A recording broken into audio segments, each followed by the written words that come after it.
pledge allegiance to the United States of conscious uprising and the republic for which it stands, to the instruction of sterilized mendacity recorded for our children, to the annals of memory in your body, to the structure of justice and the rhythm of love. I pledge allegiance to making love, creativity's invitation to celebrate. I pledge allegiance to uprising. The biggest problem not being confronted today is the rich-poor divide. 1% of the population having 95% of the wealth is the reason why the economy is failing. It's the reason why healthcare is failing. It's the reason why housing foreclosures are happening. Face up to that, and a lot of problems get solved. It's also the reason why our Congress is bought, paid for, and corrupt. Did you know black home ownership is lower today than it was in 1968 when housing discrimination was still legal? Or that even before the COVID-induced crisis became a housing crisis, half of U.S. renters were already spending over 30% of their income on housing? And very soon, the freeze on evictions will expire. Join Douglas Community Land Trust, WEAC Radio, and 89.3 FM WPFW for the Solutions to the Housing Crisis Summit on Saturday, September 26 from 1 p.m. to 3 p.m. Join us to create a people's agenda directed to policymakers that is based on equity and economic justice. We believe that everything that was politically impossible. Land trusts, we need to continue to think outside the box. Here are a couple ideas that I've been working on. Since I joined the council, I've been leading an effort to turn older office buildings into residential buildings with a focus on low income and workforce housing because we have such a big gap there. I am working to transfer unused DC government properties to affordable housing developers so we don't have empty buildings taking up space where we really need more housing. I've taken a leadership role regionally working with elected leaders across the region because we all actually have a housing crisis in Maryland, Virginia, and DC, and we get further if we work together. And lastly, I'm working on a bill that I introduced that I call the Golden Girls Bill. It allows seniors, helps them stay in the city by giving seniors a stipend, a monthly stipend, if they rent rooms affordably to other seniors with limited incomes, and really helps create senior communities. We have to continue to find new ways to protect residents, to find ways to help people stay in this city. Of course, home ownership is always going to be an important piece of that. Land trust will be an important piece of that. But if we don't start to really think outside the box and push the limits of what we do in housing, we're going to keep losing this battle, and we can't afford to lose anymore. Hello, I am Janae Lewis, running as an independent for DC Council at Large.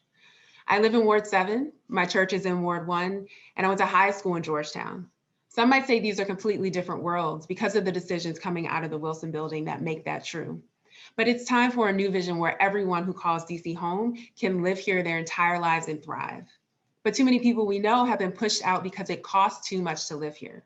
And that's why I'm running for office, because I'm tired of seeing us make decisions for a temporary town instead of centering our home. We need leaders who know how to navigate the different parts of the city and build bridges that empower people, which is what I've done my entire career. I've lived across the country working as a faith-based community organizer, working on restorative justice programs for young people, helping members of Congress understand the connection between race and policy, and now working with grant makers to move more dollars to social justice work. I plan to bring the best practices I've seen and the relationships I've built to create more equity in DC. In terms of housing, that includes two important proposals. The first is to invest more in limited equity cooperatives. Our city has a long history of investing in co-ops, and this is National Co-op Month. I would like to see us use our public lands to create more mixed income cooperatives across the city. And the second is to use our public lands to create community land trusts, especially for senior housing and for workforce housing, like our public servants who are teachers and firefighters and others. This allows them to have a say in their community and put down roots in the same place where they work and serve.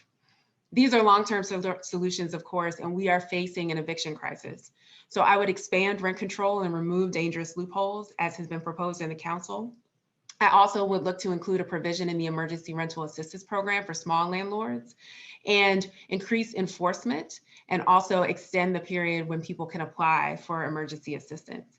And finally, I would deeply invest in repairing our public housing and hire DC residents to do so. This is our home and we're in an unprecedented time, but in our families, in our homes, we don't leave people behind, and we shouldn't do that in our city either. Again, I'm Janae Lewis, and thank you for your time. Peace, world. This is Kamon Freeman, Angry Black Man in Therapy, and welcome to the DC at-large candidate housing debate. Want to first just say that we're here to provide a platform for all those who have a voice to be heard in this city. We have a full house of candidates that are vying for David Grosso's soon-to-be vacant seat. And we're here to find out who will be joining Robert White on the council this year. Before we get, and I'm joined by Stephanie Sneed, Fair Budget Coalition Executive Director. Stephanie. Hi, my name is Stephanie Sneed. I work at the Fair Budget Coalition, and one of the issues that we work on is housing. So really excited to be here today and hear more from the candidates about their beliefs and how we can make housing accessible to everyone in DC. Thanks. Thank you, Stephanie. Housing is a vital and critical part of health. Without addressing housing, it will undermine the efforts to address the health crisis. And that's Wayne Turnage, DC Deputy Mayor for Health and Human Services and the Director of District of Columbia's Healthcare Finance Department. And so we want to thank our community partners, and force is Whitman Walker Health. Whitman Walker Health is, you can participate in their 5K to end HIV on October 24th here in DC or in your own city.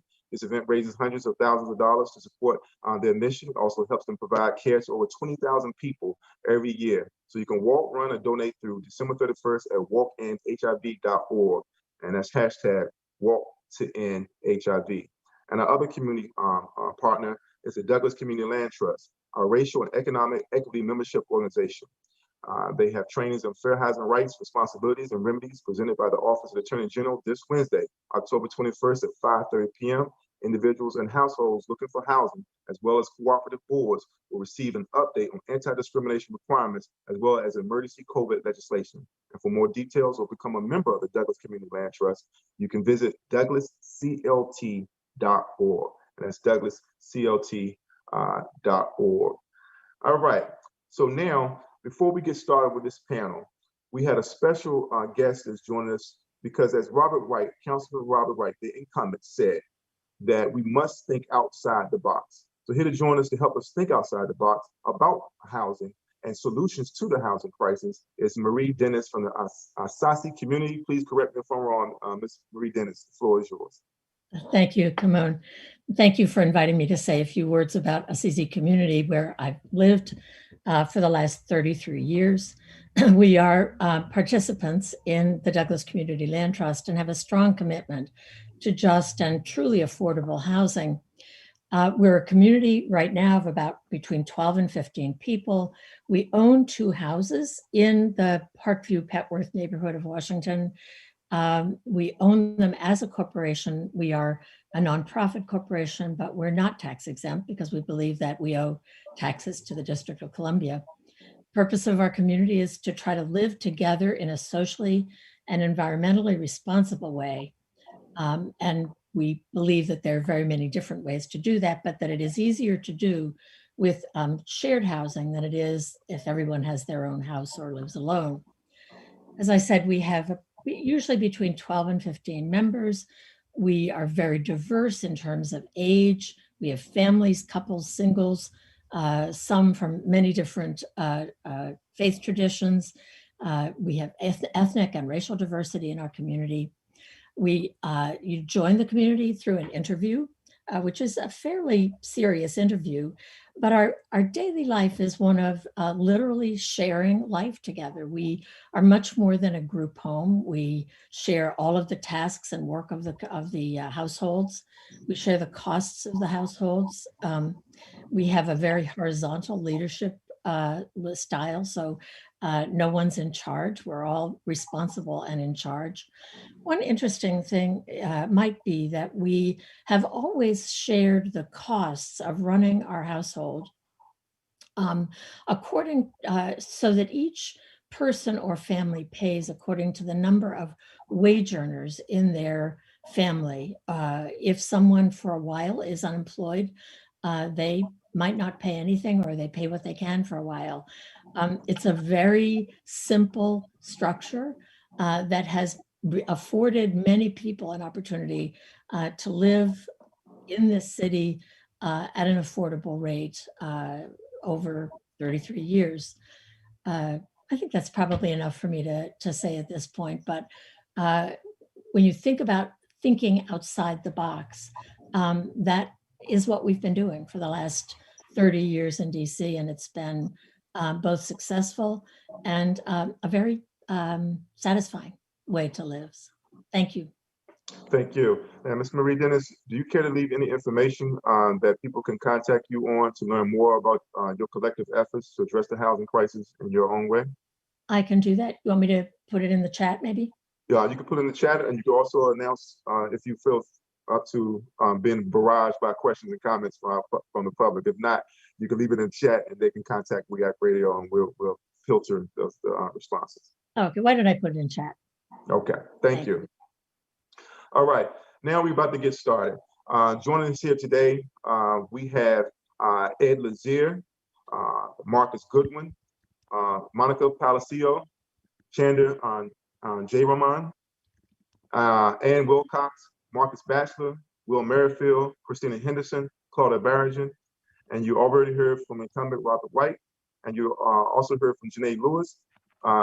We will be starting with opening comments from these candidates, but you've already heard from Janae Lewis in her opening statement.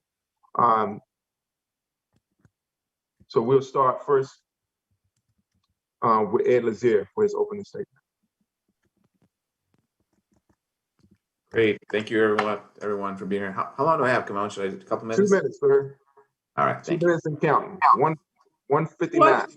Slow the clock. All right. Well, good afternoon, everyone. I really appreciate the opportunity to be here to talk on one of the most important issues to me, which is making sure we have enough affordable housing in the city, that we work to end homelessness and stop displacement of Black and Brown residents. My name is Lazier. I've been in the district my entire adult life. This is where I raised my family. It's where I built my community. I've given to the district in my personal life, being everything from a PTA leader to the Cub Scout pack master here in Brookline, where I live. I have spent the last 20 years devoted to making DC a better place, and chose to do that when my sons were just little boys. And I got that opportunity as a leader of the DC Fiscal Policy Institute, where for the past 20 years, I've been partnering with advocates and residents across the city to fight for a moral budget that addresses DC's deepest inequities, including on issues of affordable housing. I do believe the budget is a moral document. The choices that we make in the budget can change lives and affect lives. I think it's immoral that right now we spend twice as much on our police department as we spend on all of our affordable housing programs combined. I'm proud of the successes I've had at the DC Fiscal Policy Institute, including working to make sure our housing trust fund targets our poorest families, something that I championed back in 2001. And I remember succeeding in doing that by partnering with organizations like Project Wish to protest council members at their home, including Jack Evans, and getting him to vote along with us as a result of that protest. And I'm running for office because I'm concerned that the city's inequities are getting worse as our prosperity rises. It is immoral and shameful that the city's increasing prosperity has come at the cost of rising homelessness, and DC being the worst in the country for displacement of Black residents. I know that we can do better if we elect officials who not only say they care, but follow through with their actions to show that they care. And that's what I'm trying to do, is bring my experience and energy of an advocate into the Wilson Building and fight for the city to really address its challenges at the scale they demand, like ensuring every DC resident has access to affordable housing, permanent affordable housing, fixing public housing, strengthening rent control, and so many other things that we'll talk about today.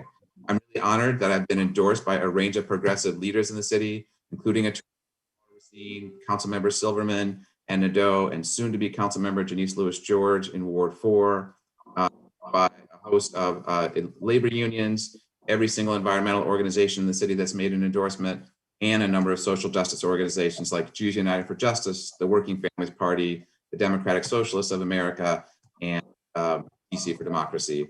Thank you so much for the opportunity to be here, and I really look forward to the conversation. Thank you. Marcus Goodwin, 2 minutes. Thank you so much for welcoming me. My name is Marcus Goodwin, and I'm honored to be a part of this conversation. I'm a DC native running to solve deep generational inequality. As a member of the DC Council, I'll be focused on building a stronger, more equitable economy where every resident, especially our neediest residents, get the opportunities that they need to succeed. I grew up in the Columbia Heights community, mostly with my mother. She immigrated here from Senegal, and today she's a DC public school teacher. My father moved here from South Carolina to attend Howard University. He's the first person in our family to go to college. I grew up in a working class single parent household where I was the 5th of 8 children. I'm the product of DC's public and private schools, as well as an Eagle Scout. For college, I went to the University of Pennsylvania and Harvard University, where I graduated with a master's and a bachelor's studying urban planning and urban studies. I've spent the last 7 years building housing and commercial properties here in the district, promoting equitable community growth, getting community benefits agreements signed, and promoting vocational training for our at-risk youth so that they can transform their lives and get good paying jobs. That's why I'm endorsed by the Washington Post. I'm focused on ensuring that the 4 largest issues facing DC get solved. That's the home ownership gap, our educational achievement gap, our wealth gap, and bridging our healthcare disparities in DC. I look forward to speaking on in depth about these issues, especially housing, to ensure that I have a plan to move DC forward. So thank you for your time, and I look forward to the conversation. Thank you. Monica Palacio. Hi, good afternoon, everyone. This is Monica Palacio. I'm also really thrilled to be with you today. I'm originally from Bogota, Colombia. I grew up in New York City in rent control housing as part of a low-income family and an immigrant family that fought to provide their children the American dream. I came to DC in 1990, and I fell in love with this city. While I was a law student, I immediately started working across the city with incarcerated parents, youth affected by violence, and I decided I would not be a traditional lawyer, but I became a more radical social justice, civil rights, human rights advocate. I'm here because I believe that we need a Latino voice on the council. We need an elected immigrant voice in our city to provide leadership and include almost 20% of our population, the district's population, who are immigrants. I believe housing is a human right, and I spent 8.5 years working inside the district government under 2 mayors, Mayor Gray and Mayor Bowser, and spent 6 of those years serving as the director of the Office of Human Rights. There, I enforced our anti-discrimination statutes and our federal anti-discrimination laws and civil rights laws. I got to know many, many communities across the city and fight on behalf of our most vulnerable groups, low-income families, hourly workers, working for rights in the LGBTQ communities, faith minority communities, and many more. I'm very excited to have jumped into this race because I bring X-ray vision into the way government works. Beyond numbers and beyond policy, I believe in delivering better outcomes for the residents of the District of Columbia, and I hope to win your vote after this forum today. Thank you. Thank you. Shander J. Rahman. Thank you very much. I'm Chander J. Rahman. And J. Rahman. Okay. Yeah, J. Rahman. And I'm running because I think we can do so much better for our families. In this coming out of the COVID crisis, I think we need somebody with the right expertise, the right experience, and a track record of producing results. And that's me. In terms of experience, I've directly worked with inner city kids at the Latin American Youth Center. I ran their Youth Build program, which was a GED and job training program for young people who had dropped out of high school to get their GED, but then also get a skill in the field of construction. One important thing about that program was that we paid them so that we kept them coming back, and they had an incentive to come and participate in the program. I also currently serve on the Jobs Coalition, which is a partnership between the faith community and the construction industry to help returning citizens find new pathways to success. I currently serve as an ANC commissioner and have done so for the past 8 years. I've been helping our small businesses along Barracks Row to survive this fall and the winter. I'm an OSCE certified trainer, so I'm helping childcare centers to reopen. safely as we, and so I know what the future looks like in terms of how do we make that happen? How do we reopen safely? Finally, I think we're at a critical time in the city where we need to reimagine policing. I was the first one ever to bring agency commissioners from across the city together to discuss this vital issue. And one thing, the consensus that came up with is that we ask our officers to do too much. And I think we need to look at what we are the core responsibilities that we place on them, then look at the budget, and any savings that are available should go to social services agencies. And finally, we need to make sure that our social services agencies are not just operating 9 to 5, but they're really taking services where issues are happening, when they're happening. And I look forward to the conversation today. So thank you very much. Thank you. Ann Wilcox, 2 minutes. Okay, thank you very much, Kimon. And I'd like to thank Kimon and We Act Radio, her longtime comrades. Also say hello to Marie Dennis, who many may not know is the mother of our council member, David Grasso. I don't know if you can see me. Hopefully you can. I see Chandra, but anyway, Marie Dennis is a longtime social justice activist in DC, and everyone should have a great mom like David does. I am a lawyer. I'm representing the DC Statehood Green Party, which is DC's historic progressive party. We started with the statehood struggle back at the time of Home Rule with Julius Hobson, and Hilda Mason was also a council member for our party. I am a lawyer, came to DC in the 1980s and went to law school at Washington College of Law. I also was elected to the DC School Board representing Ward 2. I served from 94 to 98. That was right before the control board came in. It was the last fully elected school board until the current time. We've had various hybrid boards in the meantime. I also served on the Commission for Women, appointed by Mayor Sharon Pratt Kelly at that time. The Statehood Green Party has very firm positions on housing, affordable housing, and other social justice issues. We call for preservation of McMillan Park as a historic green space in DC. We don't need more development there, certainly not high-priced development. And also the traffic burden on the North Capital region is not something that we need. So we call for, if there is development, deeply affordable development, we call for expansion of rent control. And I'm sure we'll get into some of this today. Also health equity, preserving public education, and for police reform. So we have a broadly progressive platform, and of course, statehood is our legacy issue. Thank you very much. Glad to be here. Thank you. Marcus Batchelor. Thanks, Kimon, and to all the partners who brought us together for this important discussion. My name is Marcus Batchelor. I'm a third-generation Washingtonian and number 7 on your ballot for DC Council at Large. I'm running because, first and foremost, I love our city. I come from a working-class family. My grandfather was a grocery worker, my mom a home health aide, my dad a postal worker. And in so many ways, I personally and my family have lived the arc of this city's progress, one where we've grown tremendously over my lifetime, but that growth has been unnecessarily uneven. And so when I got the opportunity to figure out what I wanted to do to bridge those deep divides, I not just put those values and my experiences on paper, I put those values to work.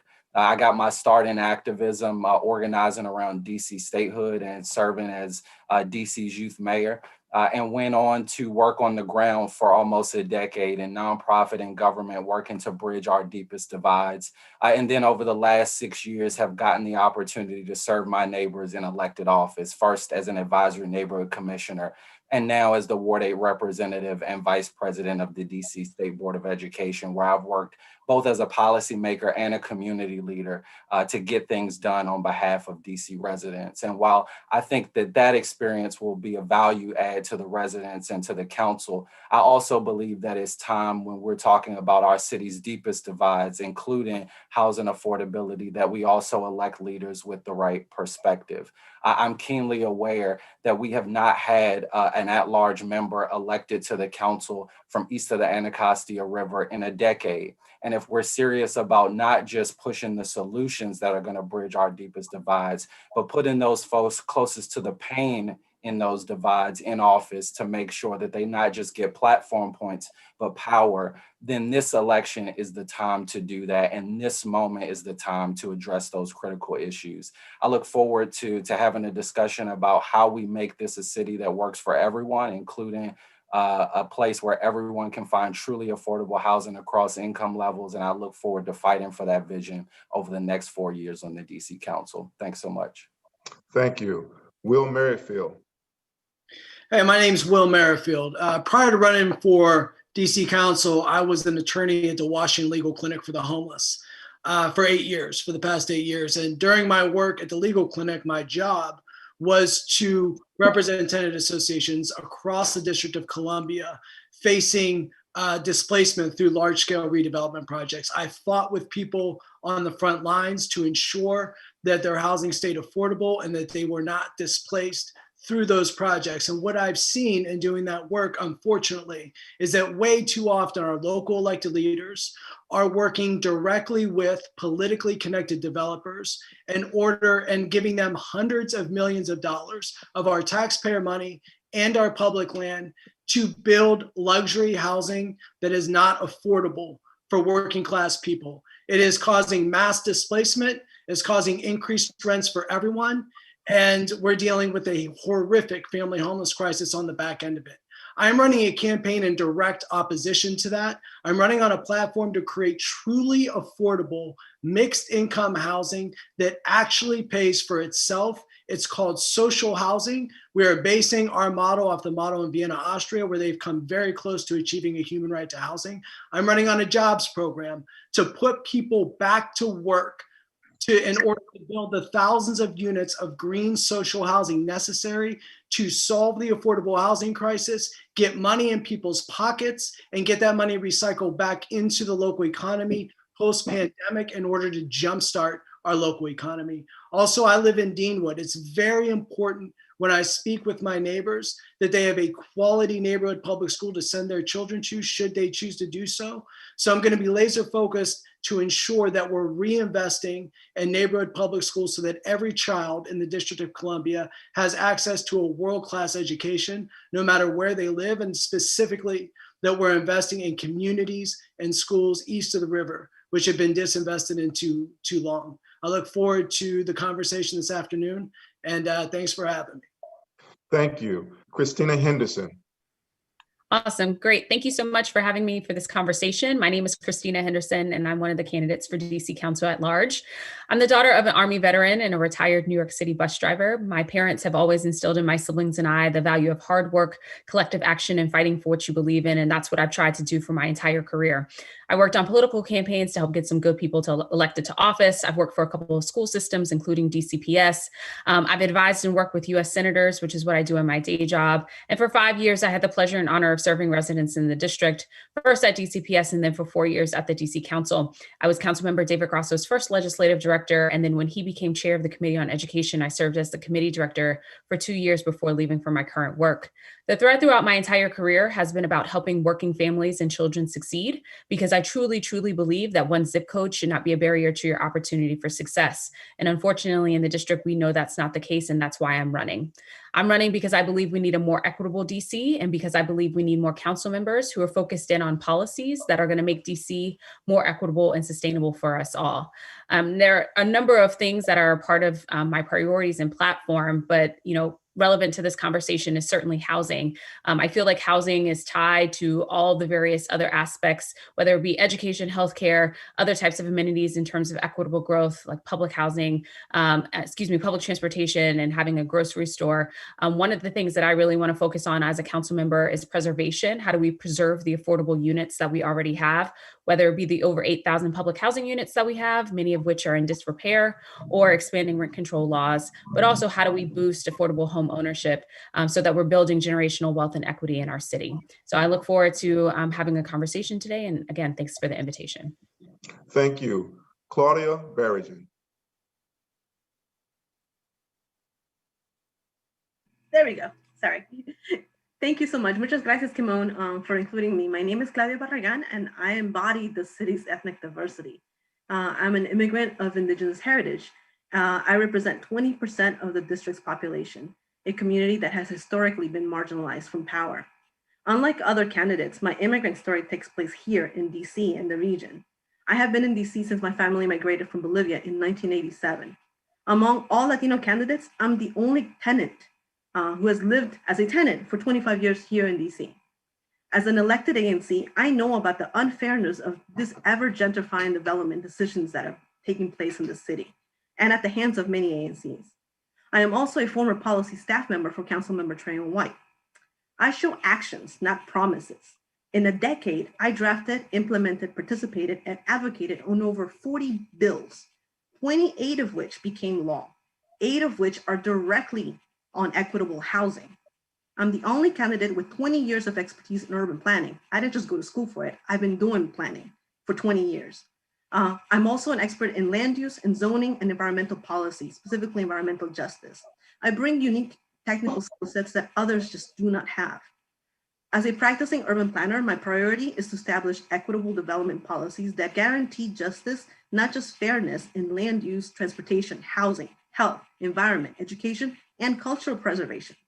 As the district changes, it must ensure fairness and choice, not displacement, so that everyone shares the benefits of this growth. And fundamentally, we can end disparities here in the district. Thank you so much for this opportunity, and I look forward to telling you more about those 8 bills that are ripe and ready to move our city towards equitable development and equitable housing. Thank you. Gracias. Thank you. And it's Claudia Barragan, correct? Barragan, yes. All right, that's when we get everybody's names together. All right, having said that, it's important to point out that the housing crisis is not indigenous to the nation's capital. This is a national issue. It has been widely reported that DC had one of the most aggressive gentrification rates of displacement in the entire nation. So it's only fitting that the solutions to this housing crisis that was aggravated, not created, but just merely amplified by the COVID-19 pandemic, that those solutions come from the nation's capital. So we hope to formulate a national model. So this is not just a local issue. We may be in a position to create national policy, and I hope that we would move forward in that regard. Having said that, we want to first start our conversation with an affirmation. And I would like to see this response by a show of hands. Do you affirm that housing is a human right?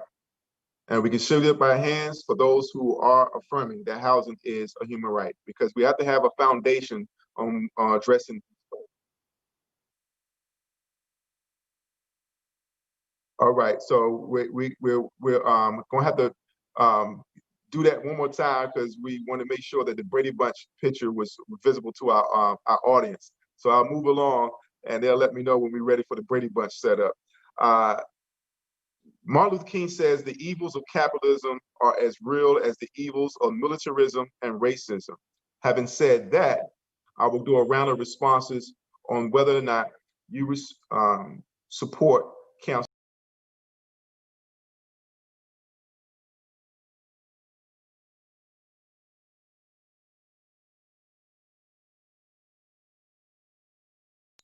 Okay, the question was, do you support council rent as an effort to address this housing crisis? And we will start with Ed Lazier. 1 minute response. And my volume went out. You guys not hearing me? Okay. Okay, sorry about that, guys. The powers that be. Okay. The first question was, do you support council rent as an effort to address the housing crisis? And we start with 1 minute responses from Ed Lazier. Thanks, Kimon. I mean, I guess I'll just start by saying I think it would be a moral and a public policy failure if we allow even one DC resident to lose their home as a result of the pandemic and the worldwide economy shutting around them. We know that so many people enter this pandemic with no cash resources or very little cushion in their pocket, and that the rent that they lost means they're not able to pay rent and they'll never be able to pay rent. So I do want to make sure that going forward, and there may be another question around this as well, but that we ban evictions of anybody who lost income in the rent, which to me is also saying the same thing. We need to cancel rent for anybody who was unable to pay it because the pandemic took away their job through no fault of their own. So I definitely believe that if you have no job, if you lost your job, then you should not be expected to pay rent, because we want everyone to stay in their home. Thank you. Marcus Goodwin. The cancel rent program, I think, aims toward a really honorable goal, and that's ensuring that nobody loses their home. And I think that we need to have other creative ways to ensure that people don't lose their homes as we move through the COVID pandemic. I am a supporter of the eviction moratorium and supported it before the mayor extended it from October 15th through the end of the year, but think that we need to revisit it beyond the end of the year, as long as the public health emergency is among us. However, I know that 40% of landlords in the district are small landlords, most of whom own a single property which they're renting. So a cancellation of rent would severely impact them. I do think that the district needs to provide gap financing and funding for people who are affected either from a health or economic perspective from COVID by filling in the gaps. And hopefully future federal funding will provide the money for us to be able to provide that with a follow-on to the CARES Act. Thank you. Monica Palacio. Yep, Palacio, almost there. Palacio. I'm gonna get it before it's over. We'll get it. We'll get it. So yes, I do believe that we cannot allow any family to be evicted, not only until now through December 31st, but I think we need to extend it at least for another 12 months. I do support the concept of canceling rent, but I think that for the long term, we are going to have to, as a district government, pay rent for individuals and families who cannot pay their rent, so that that rent does not accumulate and become a burdensome debt for them. And so that we're able to keep landlords, again, with a focus on small landlords who aren't going to have the capacity to pay a mortgage without any income, to help them hold on to those properties. My concern there is that if we don't, and we lose a lot of this now affordable housing, that's going to create another crisis in terms of the inventory of affordable housing. So that's where I stand. Thank you. Chanda J. Rahman. Thank you very much. I received a call yesterday from a Miss Perk. She owns a small 7-unit apartment building that she invested in years ago. And she called me because she's really worried how she's going to pay her mortgage, and that she depends upon the rents from that building to just make ends meet, and all the costs that go with just maintaining that building. So I really think we need to take a balanced approach, and we need to provide support for those individuals who lost their job to pay their rent. And also anybody who is going back to work part-time, to make sure that they don't have to pay more than 30% of their gross income towards rent. And so we can't just be one side or the other.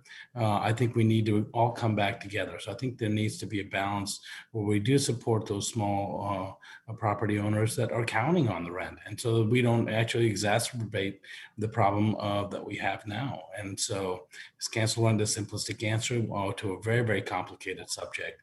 And I think we can find that balance. I think we have that opportunity right now coming out of the crisis to be able to do that. Thank you. Thank you. Ann Wilcox. Yes, thank you. I agree that the evictions need to be stayed. Right now it's a 60-day period. Maybe it should go up to 120 days. There was also an important bill passed by the council recently, which would seal eviction records. That's helpful in any time because it allows people who may have been evicted for one reason to get back on their feet. But obviously we need to help people pay their rent, as others have said, but we also need to make sure that landlords, including small landlords, have perhaps tax relief or loans, which allow them to maintain their properties, because unfortunately, without those properties, we would not be housed, or many people would not be housed. The other two things I'll mention quickly, the Emergency Rental Assistance Fund has never really been fully funded and not really worked well. We need to have that working, and we need to have more legal assistance, lawyer assistance for people who are in landlord-tenant court. And that's something that's always been needed. So, thank you. Thank you. And Marcus Batchelor. Yeah, I'll say, I believe in the principle of canceling rent. What we know is that, the eviction moratorium only has a temporary effect, knowing that after this public health emergency is over, there'll be many folks on the other side of this who will just be in a deep hole that they can't fill. And that's unacceptable. So I do believe that we have to provide relief for renters. And I'm also sympathetic as the tenant of a landlord with just one property, and who works very hard to provide affordable housing for her neighbors. I understand that folks like her also need the support to weather this storm and to maintain the affordability in quickly changing communities like mine. And so we do need to provide relief for renters, but also provide relief to a certain degree to those small landlords who are working to provide affordability and maintain affordability in our communities. And we know, I think like's been mentioned before, that is only one piece of what we have to do, only one piece of our toolkit, not just to maintain temporary housing security, but to also make sure that we expand long-term housing security for so many of our most economically vulnerable residents. And I think things like rent control have been mentioned and things like that, but I know we'll talk about that a little later. But yes, I believe in an extension to the moratorium and canceling rent and providing relief for those small landlords that are working to provide that affordability for our neighbors. Thank you. Will Merrifield. Yeah, canceling rent is essential in order to keep people stable post-pandemic. We cannot afford to have a wave of evictions causing a second public health crisis coming off this pandemic. So I'm a firm supporter of canceling rent. The real estate industry and banks got hundreds of billions of dollars through the federal stimulus bailouts. That money should be used to eat costs for people who cannot pay rent due to the pandemic. And locally, small landlords, should be compensated for tenants that they have that lost income due to not being able to work due to the pandemic. We can pay rents for those individuals so small landlords are able to pay their mortgages. But it's essential that the district keep people stabilized, keep people housed. Our shelter system pre-pandemic was completely over capacity. So post-pandemic, we cannot afford to have people out on the street destabilized, because that'll just hurt our ability to come back from this pandemic economically. Thank you. Christina Henderson. Yeah, I agree. Like some of the other candidates have said, we cannot afford to have an eviction crisis in the middle of a public health crisis. It would certainly be it would be a recipe for disaster for our city going forward. So I do think that we need to invest more in terms of emergency rental assistance and medium and long-term supports to provide supports to tenants and renters who are unable to pay rent at this time, but also to ensure that small landlords in particular are receiving some relief and some support during this time. And as I said before, I do feel like this is a responsibility for DC government to sort of step in here. But, I think we're going to have to think innovatively. The challenges that we're about to face, I don't necessarily feel like we have all the tools in our toolbox right now to handle. And so we're going to have to be more innovative in our approach to ensure that we are able to recover from this, but also keep people in their homes. Thank you. Thank you. And Claudia Barrian. Yes, thank you. So yes, I support canceling rent, but specifically for high priority tenants, those who need it the most. Right now, what's being suggested and what has been suggested is just too broad. Where will we get the money for some of the, paying rent for everyone? That's just very expensive. I don't see how that will actually happen. We need to really prioritize and be more equitable with our asks. There are also other problems related to rent and rent assistance. For example, when I talk to community members who are those high priority tenants, because I am a tenant as well, the lease agreements is a huge problem. Right now, there are many renters who need relief because they are not in their lease agreements. Right now, housing legal aid organizations are ignoring that problem. They know about it, but they're specifically ignoring it. So we're going to see a hike in evictions because people are not in their lease agreements. These are the details that when you actually start talking to people and doing the work, you realize that the broader thing is not a hashtag The broader solution is not a hashtag. The broader solution is to be equitable and prove your equitable work with actions, legislative actions, and in your regular community organization work as well. So yeah, I support it. It has to be prioritized. Thank you. And Claudia, if you can just pull back from the screen just a little bit so we can see your entire beautiful face, we'll greatly appreciate that. All right. Now, we are ready for our Brady Bunch moment. Oh, Kimon, I wasn't able to answer the question. Oh, I'm sorry. Janae Lewis, we apologize.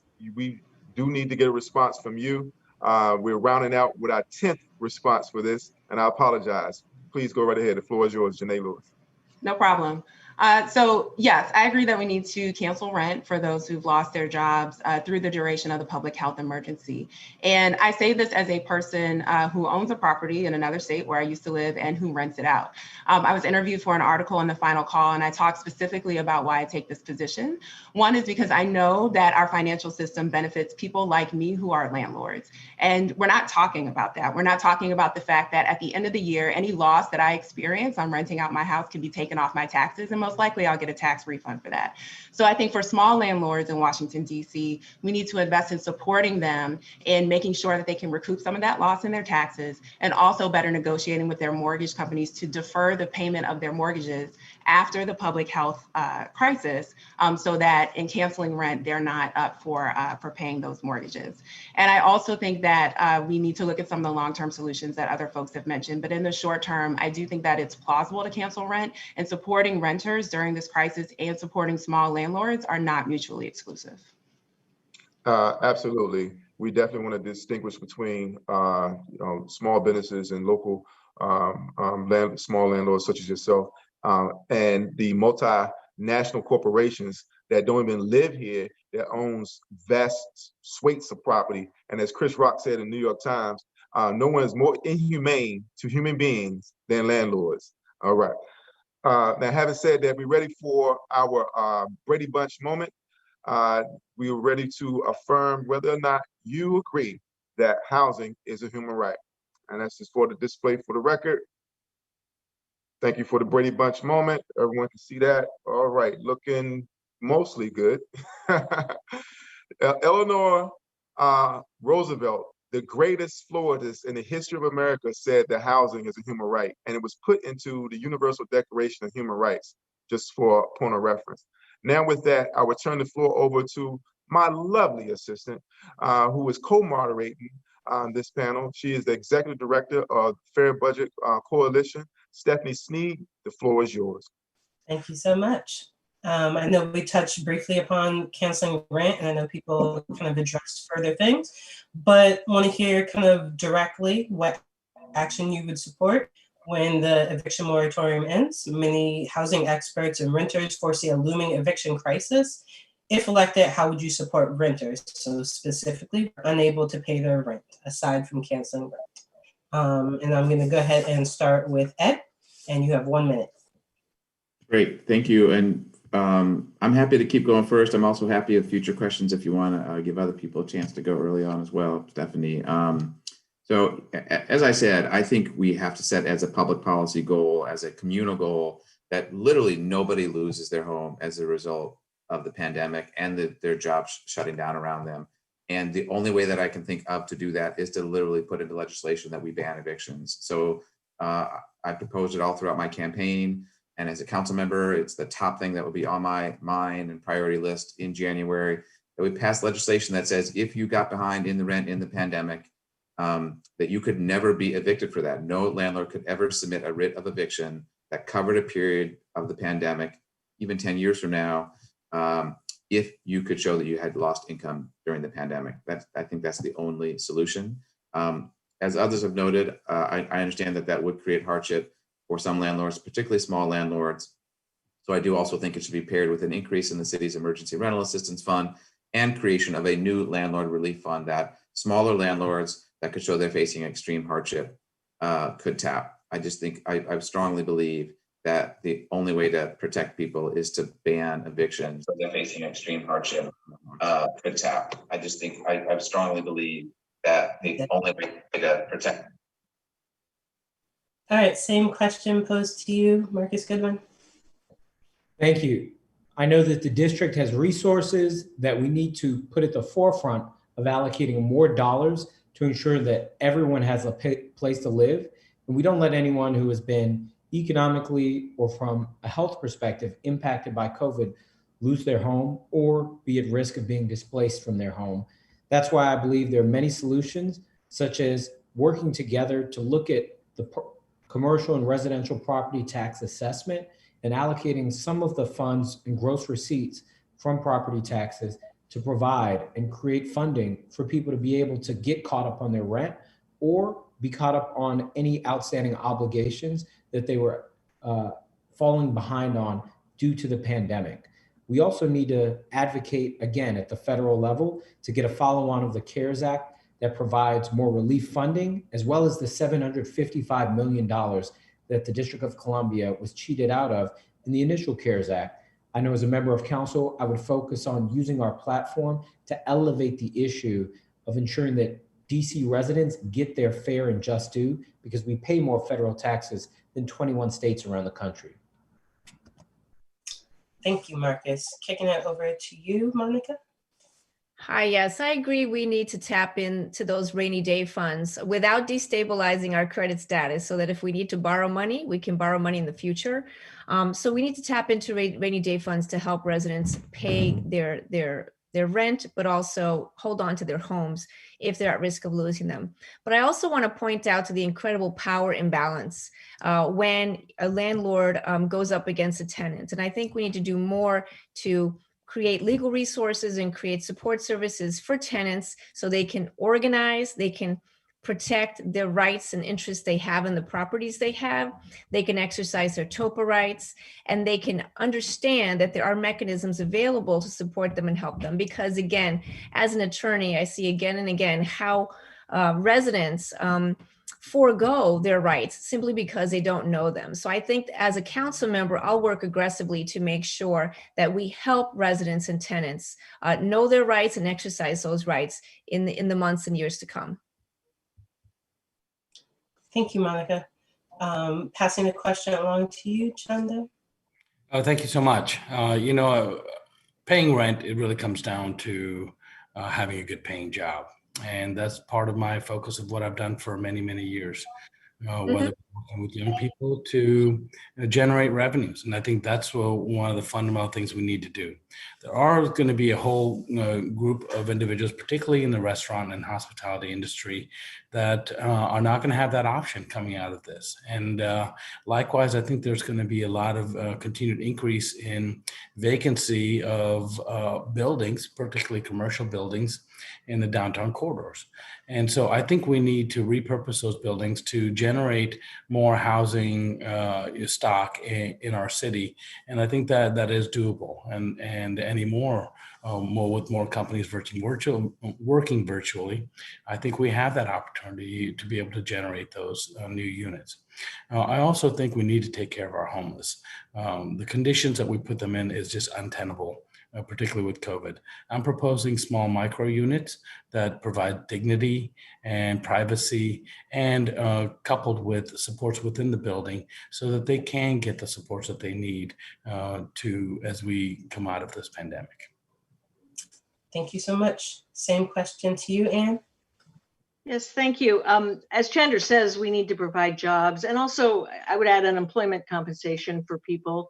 Hopefully they've been getting it during this period, but it's difficult to put the money away, the entire amount of your rent. It's very difficult to do that. So this is a rainy day. I think we need to tap into some of the rainy day funds. If Mr. Orange was here, unfortunately, we'd be hearing a different viewpoint, but I think this is a time to use some of those funds. It's kind of a national emergency. Student loan debt there's a forbearance for 9 months for federal student loans. So obviously it's an all hands on deck moment. I think we need to have the council appropriate what money is needed for tenants and also for landlords who need it. There is an important distinction between big banks and small landlords. So we need to appropriate that so we get through this tough time, and then moving forward, have better rental assistance in place and more legal assistance for tenants. Absolutely. Thank you. Thank you, Anne. Same question posed to you, Marcus Batchelor. Yeah, absolutely. I tend to agree with a lot that's been said before. We do have to expand and build out more legal protections for those facing financial hardship and facing eviction because of the impact of the COVID crisis. It just makes no sense, I think, to the point that was made earlier, that a circumstance beyond folks' control should leave them out on our streets. So we do have to do that. I also agree that we need to expand our pot of funds for rental assistance to make sure that, again, the dollars, the limited amount of dollars that we do have, do go to those small landlords and those who really need to make ends meet, and make sure that tenants aren't left out on the street. And then I'd also say, I think, one of the other things we have to do is make sure, again, that we're building a permanent base, permanent economic security for people over time. And so I think it would behoove the council to have a serious conversation around a guaranteed income program for our most economically insecure residents coming out of this pandemic, to lift the economic floor, to put people in a better position to be sustainable over time. And I think mitigate the real impacts of poverty and the change in economy in the wake of this pandemic. Some jobs won't come back. Some business models have to change. And so we have to be prepared to also look out for the permanent economic security of our residents left farthest behind. And I'm looking forward to having that conversation as well. Thanks, Marcus. Same question to you, Will. Yeah, well, like I said previously, we have to stabilize people in place right now, prevent a wave of evictions through, providing dollars for rent stabilization. But pre-pandemic, there was a huge issue, obviously, with affordable housing in the district. And what we have to do is protect the affordable housing that exists now. I'm the tenant association attorney for the residents at Brooklyn Manor Tenant Association. A project like that has 535 deeply affordable units that a developer wants to demolish. He wants to build in their place 1,750 mostly unaffordable units and eliminate large bedrooms, which would displace potentially thousands of people. So we as the district need to fight back against those sorts of programs that displace people instead of preserving affordability. I will say that every single member of the DC Council currently voted for a plan to give the developer at Brooklyn Manor $47 million of taxpayer money to demolish an existing community and displace people. So we need to reallocate $47 million to keeping people in place and protect tenant associations who are standing up and fighting like those at Brooklyn Manor. Brooklyn Manors, they're happening all over the district today. Thanks, Will. Same question to you, Christina.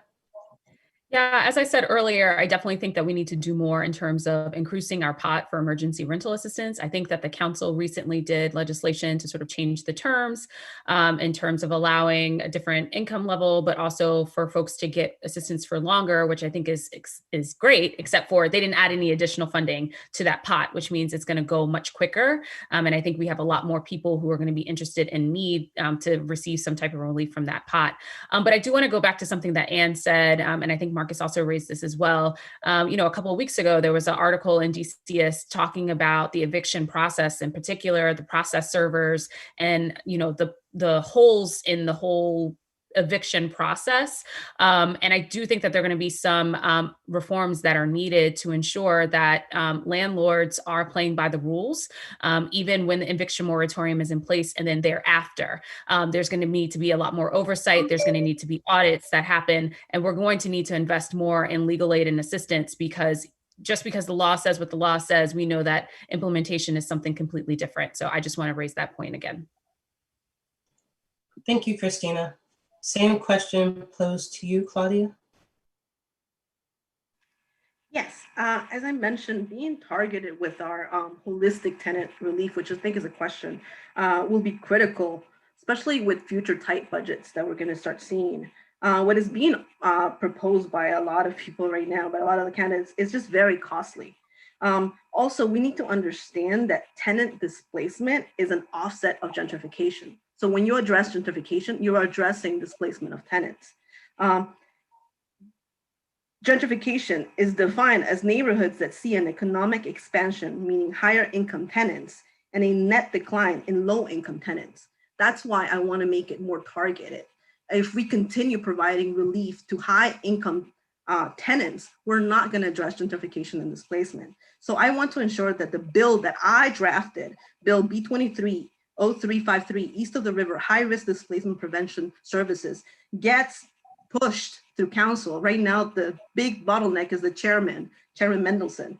This bill will provide legal assistance for tenants, specifically in their governance empowerment, tenant associations, being able to provide, to create land trusts and even limited equity co-ops. By providing this legal assistance and funding directly at targeted neighborhoods that need it the most, that are facing gentrification, we're going to be able to address this issue of displacement and of tenant relief in a more equitable way and in a more budget-friendly way, and it will actually pass and we can start seeing the results, because what's been offered by all of these organizations and by a lot of the candidates right now is very costly, and it's not going to help those people. It's going to only expand gentrification and displacement. Thank you. Claudia. Same question posed to you, Janae. Did you say my name? Sorry, it cut out. Okay, great, thanks. So yes, I mean, very similar to what other folks have said. Certainly, I think that we need to figure out how to expand rental assistance. But I think we also need to continue to amend the rules of our existing assistance programs. For example, for the emergency rental assistance program, you can only apply once a year. And so even though the terms have been extended, we know that we're in a highly volatile economic and health environment right now. So I would allow folks to apply more often than once a year. And again, beefing up the amount of money in those pots. But I agree that we need to invest more deeply in legal ramifications and tenant advocacy, and also looking at our rent control laws and removing the loopholes in our rent control laws. So there have been some things that have been proposed by Councilmember Bond's committee, but not enough, in my opinion. And so I think by removing all of those loopholes, it helps create more stability. And for landlords who we do find to violate the rights of tenants with our increased investment in tenant advocacy and legal resources, I think that we need to find them and use that revenue to support tenants. And that is one way that we can generate additional revenue to support the folks who need it the most in our city. All right, thank you. I just want to point out that 24 people are running for at large in this city, and that's unprecedented. And that's a direct result because of the funding that the city has allowed to equal the playing field. And we couldn't possibly have 24 on, so we invited what we thought was the top 12. And out of that 12, 10 responded. And I just want to point out that the two that did not respond was Frank Garcia and Vincent Orange. And I assure you that one of the 10 people will that's here with us today will be joining Robert White, our incumbent on DC Council at Large. We know how to pick them. So this is a very important conversation.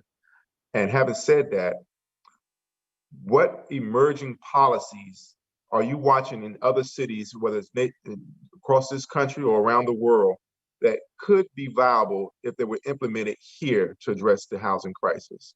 And again, the same order. 1 minute responses, Ed Lazier. Sorry, is that going to me, Kimon? Always at the top of the ticket. All right, thank you, sir. I actually don't know that we need to look around the country or around the world. I think we have all the best models here. I think the goal should be that we get housing as much as possible out from underneath the capitalist private market incentives, which are always going to be to raise rents and always be pressure to evict tenants who aren't able to pay rents. So we do need to move much more to permanent affordable housing, which we could do in many different ways. I think one of the things that I'd love to expand is use of land trusts. We have a private land trust in the city that my understanding gets no support from the district at all. So I would, as a council member, would be very eager for the city to invest in community land trusts, which create permanently affordable housing in communities that are changing. It allows people who are living in those communities to stay. It helps maintain economic and racial diversity in our city. So the city needs to wrap its arms around community land trusts. I do also recognize that around the world, there are communities where the government displays a much larger role in the housing sector in general, taking a huge chunk of the housing stock out of the control of the private market and just having government manage it.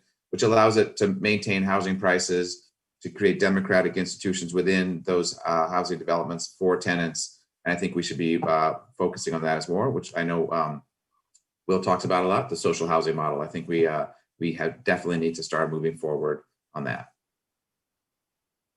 Thank you. Marcus Goodwin. I really like an idea of a commercial linkage fee.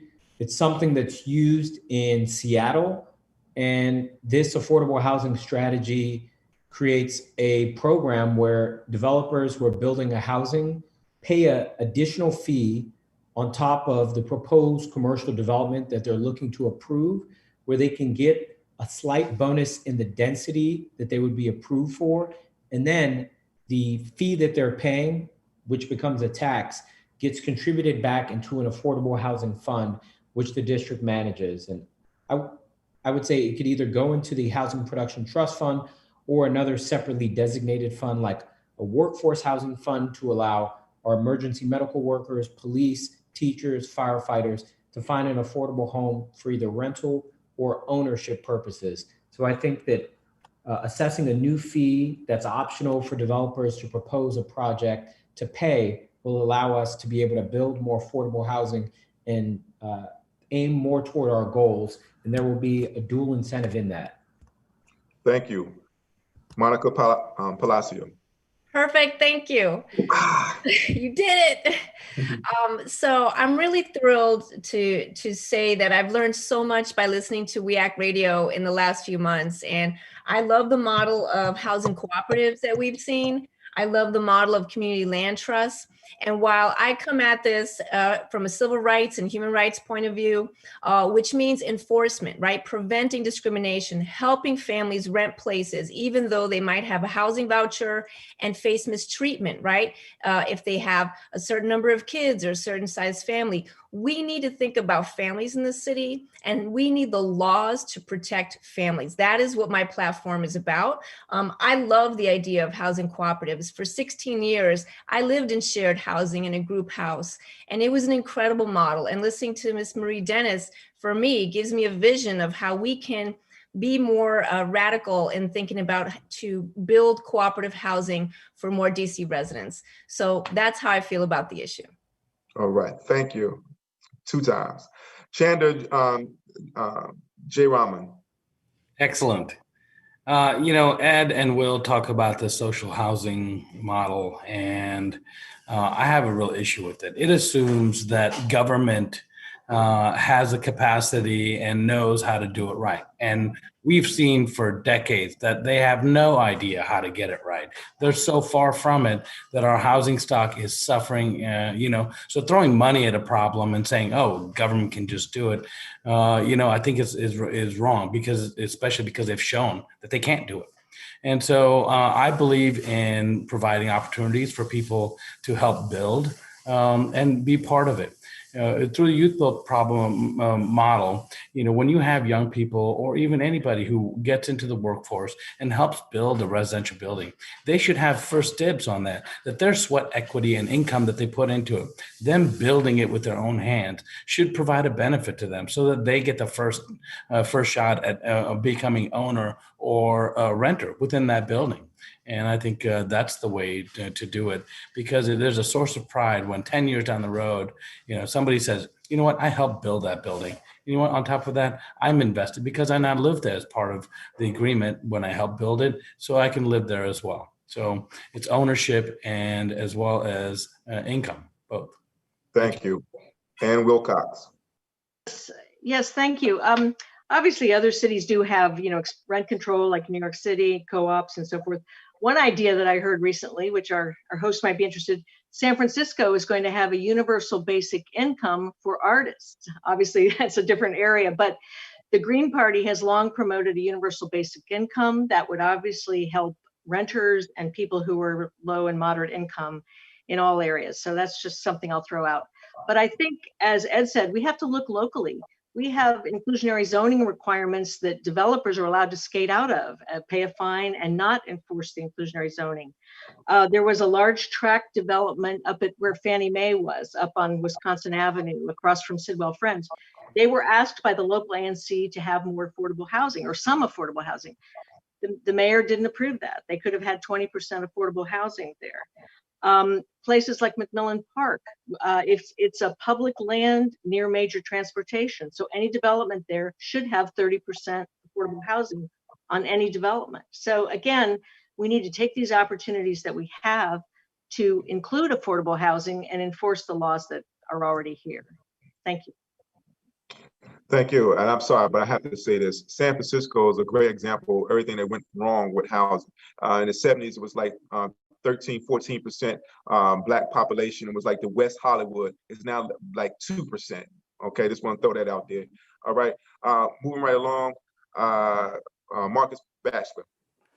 Yeah, no, thanks for the question. I think I tend to agree that we have, both from a resource standpoint, but also from a good idea standpoint, so many resources at our disposal, and we're just not using it correctly. And we should elect folks to the council who are going to approach solutions to housing with more urgency. Quite frankly, we have a housing production trust fund, and we should actually use those dollars not as a slush fund for big developers, but to produce that deeply affordable housing that our residents so desperately need. We have laws like TOPA and DOPA. We should strengthen them and use them and provide the technical support that residents need to make that work with fidelity.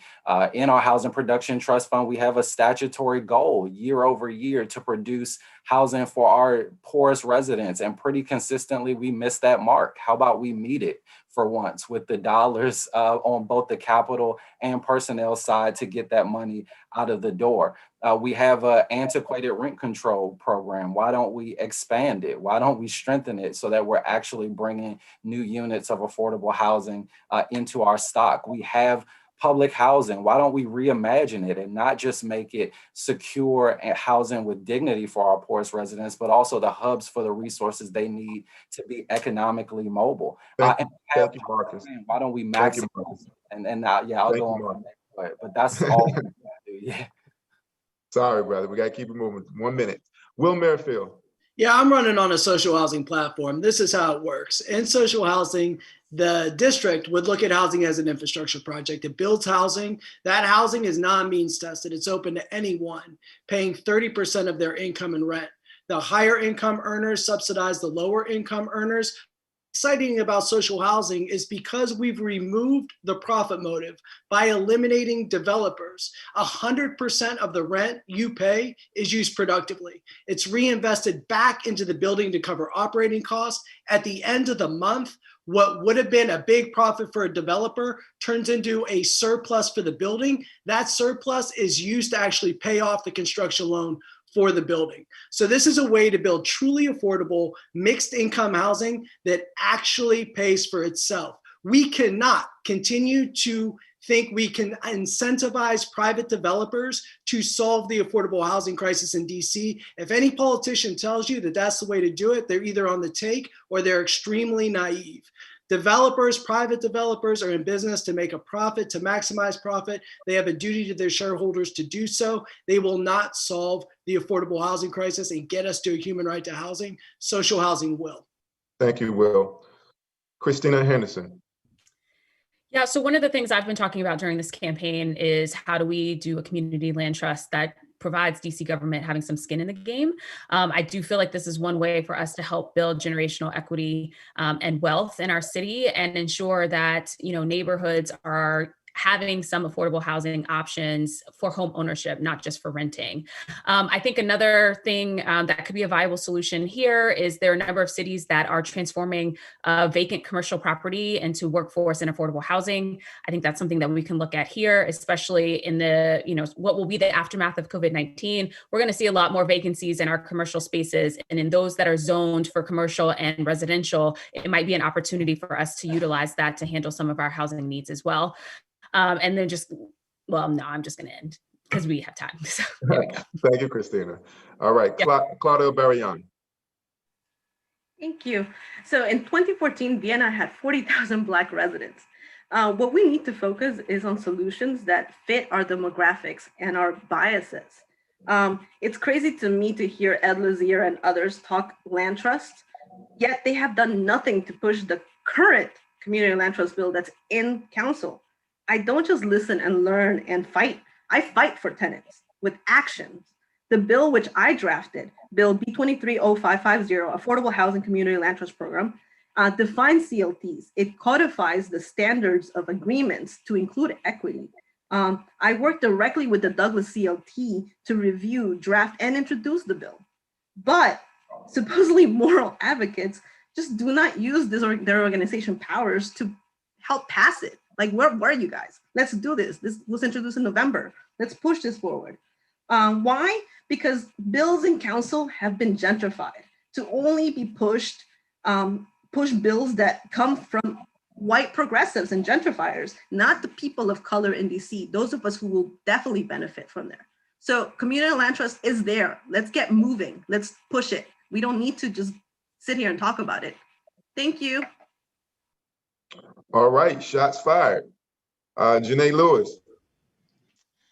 So when our campaign was developing our housing platform, one of the folks that I talked to is Ms. Maybelle Bennett, who's on the board of the Douglas Land Trust. And we talked a lot about the challenges and opportunities with that. I am a big proponent of the city investing in land trusts. Claudia, I've skimmed the bill that you helped draft. I'd love to have a longer conversation with you about it because I have some things that I like and some things that I have questions about. That said, I think that there is opportunity for our city to invest more deeply in developing community land trusts and to flex other dollars to support that. And I would leverage my relationships and philanthropy to do that. But our campaign is also talking about how to build wealth. The thing with land trust is that it does create affordable housing, but at the end of the day, because owners don't have equity in the land, which is where the majority of wealth comes from, people are not building wealth. And so as a Black person who owns a home, I understand that home ownership is one of the main pathways for Black people in the city to build wealth. So this is only one part of the solution. I'm also advocating for limited equity housing cooperatives, which is a pathway for people to build wealth, and using our public lands to do both, as I mentioned in our opening statement. We have legacy of that in DC. We don't need to look elsewhere. But one model I would like to bring from elsewhere is a mini bonds program, which came out of Denver to generate income for our city, because we can't tax our way out of our housing crisis. We have to find creative new income sources. And I think our mini bonds program is one way to do that. Whether it's targeted to housing or other things, it frees up money for us to more deeply invest in these equitable models of housing for long-term affordability and for wealth building, especially for Black and brown people. Thank you. Thank you. We turn it back over to Stephanie Sneed, Fair Budget Coalition. So we have seen nationwide the effect of federal policies to destroy public housing in cities. And with deeper cuts coming, the local government is going to have to take on more of the burden. An improvement of public housing. Okay, we have a little connection. Stephanie, let me repeat the question. We have seen nationwide the effect of federal policy to destroy public housing in cities, with deeper cuts being made to HUD. We know that. Okay, Stephanie, we was having a bandwidth problem with your question, so I have to repeat the question for them. We have seen nationwide the effect of federal policy to destroy public housing in cities, with deeper cuts being made to HUD. We know that local government will have to take on more of the burden. If elected, what ways will you support the retention and improvement of public housing stock in DC? And it start at the top of the ticket. Ed Lazier. Great, thank you. So the neglect of public housing and the residents in public housing by the federal government is, I think, one of the biggest shames in our country, as well as the so many efforts to supposedly redevelop public housing into mixed income housing, where we know communities get destroyed, families are dispersed, communities are dispersed, and in the end, only 10 or 20% of the original residents come back. We have to be more committed to public housing in the city, and that's why I have been a fighter through my work at the DC Fiscal Policy Institute for the city taking responsibility for public housing and the tenants who live there to make sure that they have decent quality housing. I fought 2 years ago, along with allies, to make sure that the city's Events DC Cultural Tourism Fund, which huge surpluses that we drew down those funds that were not serving anybody's good to actually invest in public housing. It's part of the creative work I've done around the city's budget to find resources for things that really make a difference in people's lives. But as a council member, I also will be deeply committed to making sure that the council and the mayor fully fund what it takes to renovate public housing in the city, using a build first model so that we do not destroy communities, building before we and allowing people to stay in their communities so that they're not dispersed and never come back. And I think it's also just extremely important that we keep public housing in public lands. We should not privatize public housing because regardless of the rules, if it's in private hands, there will be pressure to kick out tenants if they're not able to pay rent. And we know that within public housing, that's just a very common thing. So that's my plan. We need to maintain strong public housing role. Thank you, Ed. Thank you, Ed. Marcus Goodwin. I agree that we need to focus on committing the funds to repair our public housing stock. The public sector and frankly, our district government, which is not dissimilar from other governments around the country, has failed to manage effectively and operate keeping up with the cost of repairs to our public housing buildings. One solution I'd like to see is to see more public housing buildings have not just our lower income tenants, but have mixed income tenants in buildings that are owned and managed by the government. That will allow the government to generate a higher amount of income for the units with means testing across it and provide more diverse mixed income communities.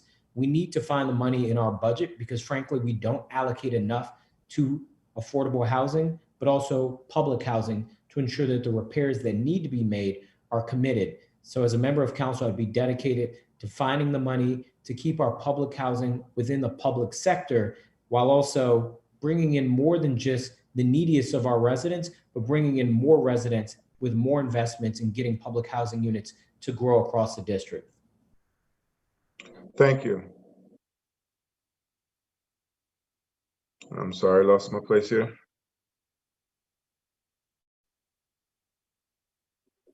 I think it's me. Thank you, Monica Palacio. Thank you.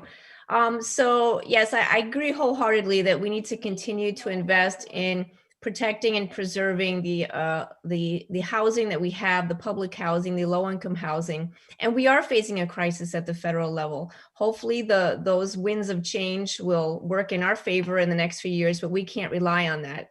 I think long-term statehood has to be a viable platform for us to finally have full self-determination so that we have a vote in Congress when these decisions are being made and that so the district doesn't get shortchanged. Lastly, I want to add that I think about, over the last 30 years that I've lived in the district, where you live becomes a way, the way you see yourself, the way you experience your community is the way that you start to understand your possibilities in this world. So I think as a district, we have to do better for all our families and children so that they have dignified, clean, safe housing no matter where they live. Thank you. Shanda Jeremiah. Thank you. As an AIDS commissioner for the past 8 years here on Capitol Hill, I've shepherded the realization of more than 1,200 units to come online within the last 5 years. And many of those had requirements for affordable housing as part of the mixed unit development. There's also been a champion for additional housing on Reservation 13 over by where the DC General Hospital used to be. And, and then there's other areas. I'm fully committed to bringing the mayor's goal of 12,000 more units of affordable and deeply affordable housing in the Capitol Hill area. I think there's some great possibilities, particularly between the waterfront and the southern part of Capitol Hill. And I think we can meet that goal. But I don't think we should be funding developers to be able to pay them, which is what happened in one of the parcels on Capitol Hill. They got a sweetheart land deal, but then also turned around and said, hey, DC, will you pay $60 million over the next 5 years to build it? And the DC government got suckered into saying yes. When they already got a sweetheart deal. So those are the kinds of things we have to watch out for. But I think we do have great opportunities to bring more affordable housing onto the market. Thank you. Thank you. Marcus Batchelor. I'm sorry, Ann Wilcox. I apologize. Ann Wilcox. Thank you. Yeah, I think the question was about public housing, so I did want to respond. In addition to the efforts to eliminate and disperse public housing residents, as Monica said, we really have to look at the condition of those units. I think even the current, the mayor's appointee said that we need $200,000 to repair public housing. And really the Fiscal Policy Institute, Ed's old organization, has done a lot to try to pry more dollars loose for repair. We have doctors who are writing notes saying that a child should not live in this unit because he has asthma, or he or she. These are literally unhealthy places to live, yet the repairs are not made. And, every once in a while, the city paper or some other outlet will write an article about, recurring leaks and so forth, but it just doesn't get addressed like it needs to. So that's the main thing. But in addition, places like Greenleaf Gardens and other public housing areas need to be upgraded, but also people need to remain there and not be pushed out. So thank you. Thank you. Now, Marcus Batchelor. No, thanks. I appreciate that. Early in my career, I got an opportunity to work at the Far Southeast Family Strengthening Collaborative, and one arm of the organization is working to support families across the ward, but in particular, we had programming in the Berry Farm community here in Ward 8. And I think it's no surprise to anyone that for a factor of reasons, Berry Farm had the lowest life expectancy of any community in the city. And so working every day with families to bridge those divides, to support lifting up families, I think gave me the opportunity to see the deep challenges in our public housing communities, but also the incredible opportunity we had to make public housing a linkage to something greater and more sustainable for families. And so I believe for sure we need to build first when we're thinking about redeveloping. We need to invest all the dollars we must to make sure that housing is with dignity, but we also should have a leader ready to reimagine public housing to make sure that it's also a hub for those resources for folks to rise out of the poverty that is in so many of those communities, to make public housing a ladder and not a trap. And I think that that's the type of innovative leadership and personal perspective we need to really get our hands around our public housing crisis in the city. Thank you. Will Merrifield. Yeah, the issue with public housing is that the federal government has starved the program, and locally the district hasn't provided funds to be able to keep the units fixed. So now our local government is allowing the public housing units to crumble around its residents in order to justify privatizing it and selling it off to politically connected developers. So we need to immediately make repairs to public housing to make it safe for the families and our elders that live there. A lot of people living in public housing are senior citizens on fixed incomes, and we can do that with a jobs program for DC residents.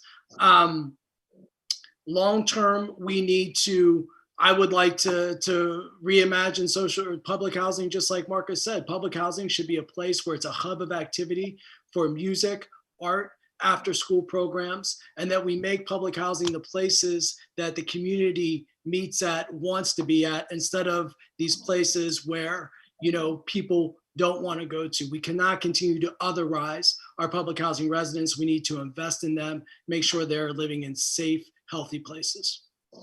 Thank you. Christina Henderson. Yeah, so I recently came upon an article from the Washington Post. The headline is "Unfulfilled Promises Plague DC Public Housing." That was October 1986. And we could say the same thing about what's happening today. Only at the time, though, we had nearly 12,000 public housing units in the district. And right now we're at about 8,000. So one of the things I really want to focus on as a council member is preservation. How do we preserve these units? And so, yes, we need to maintain and do the maintenance on the health and safety reasons. But DHCA also has this quote unquote transformation plan, and a lot of which is around making, converting a lot of our public housing stock into these public-private partnerships. And I want to focus in on this in terms of an oversight perspective, because one, if we're not doing build first, but two, if we're also not ensuring that, residents are able to come back in the same type of units with the same number of bedrooms, we are leading to more displacement. And, in 20 years, they will be able to say the exact same headline that we have been saying for the last 34. Thank you. Claudia Barrion. Yes, I could talk about public housing all day. Marcus Batchelor. Got 1 minute.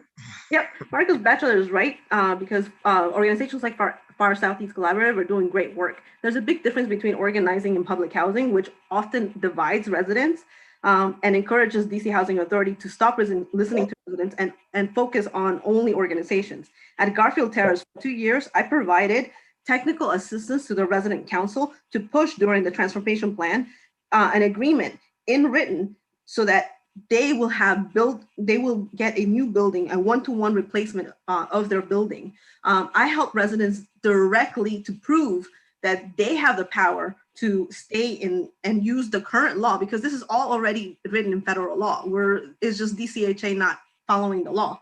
I also want to talk about language access, and I've been doing a lot of work in language access in public housing because there's a lot of immigrants that are really struggling in public housing because they don't know how to speak English, and DC Housing Authority is not following the law there. So there's plenty to be talked about public housing, and many of us are already doing a lot of work in that area. We just need council to start buckling up and forcing DCHA to do more and to follow the law. Yes, and I'm sorry that we didn't have the resources to provide Spanish translation for this broadcast, just a lack of resources, and I hope that we can do better in the future. Janae Lewis. Yes, I agree that we need to make sure we preserve our public housing, and a big part of that is repairing the housing stock that we have. I agree with Marcus and with Claudia that there need to be other services, but beyond that, I think we need to remember the origin of public housing. There's racist history around public housing, that public housing was often segregated, that public housing occupied by white people was better maintained than public housing occupied by people of color, and the fact that surrounding neighborhoods with public housing mostly populated by people of color have been divested for decades. And so it's created a situation of concentrated poverty. So when we're talking about investing in our public housing stock, yes, I think we need to more deeply invest in repair, and I've gone on record about that, but we also need to invest in equitable development in the surrounding neighborhoods where our public housing facilities already are, so that not only public housing residents, but also other folks in the neighborhood can benefit from a healthier quality of life overall. Okay, thank you. And now we have a question. Are there any underused policies already in place that will help address the housing crisis if they were used more? Top of the ticket, Ed Lazier. Thank you so much. I mean, I start, the underutilized resources is literally money.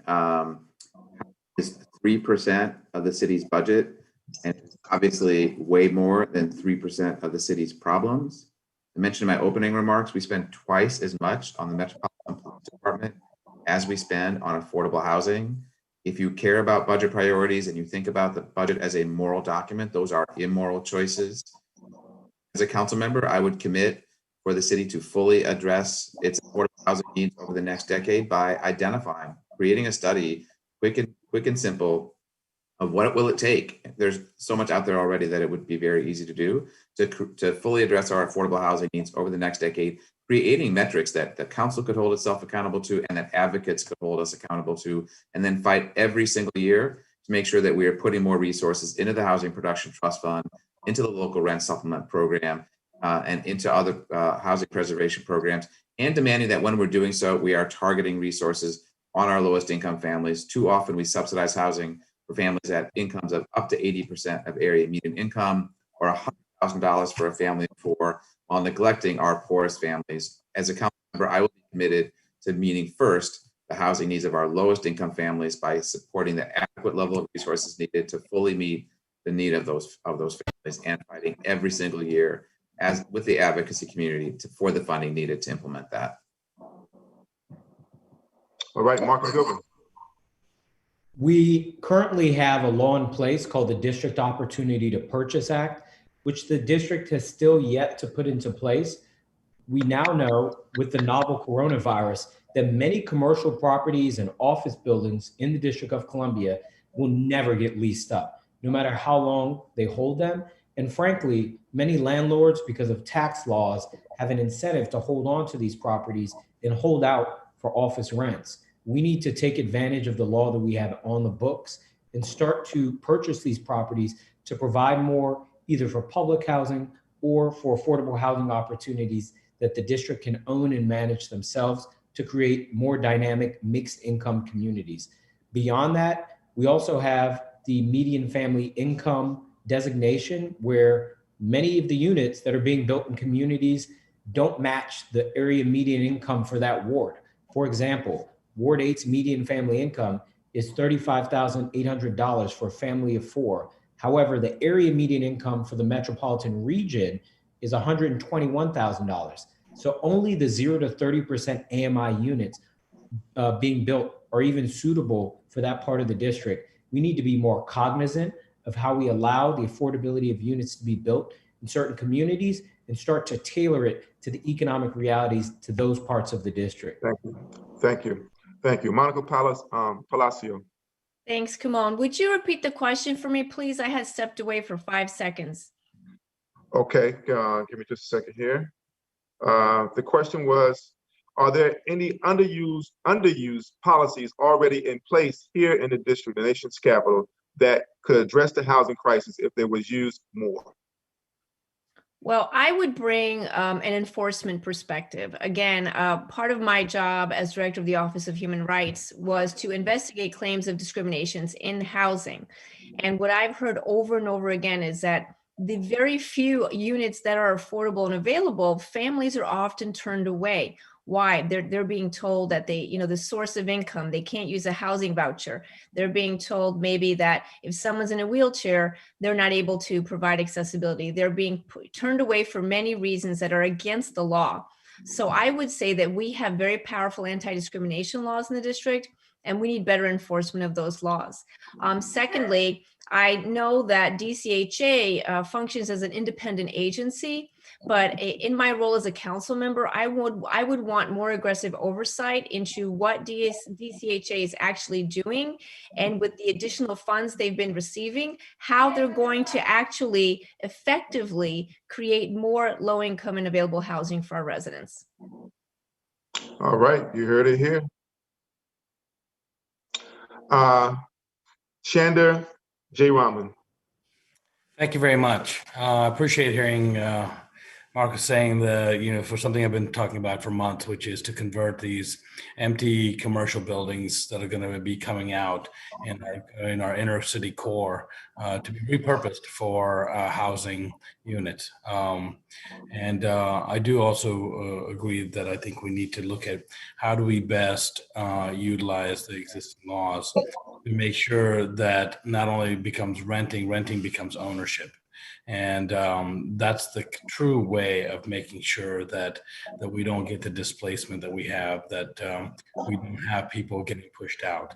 And we do need to hold both build those partnerships between the government as well as the private sector and venture capitalists who are looking to do good in our city, to combine those funds to be able to generate the housing that we need to address the long-standing problem of affordable housing. Thank you. Ann Wilcox. Yes, thank you. Get one more question in here.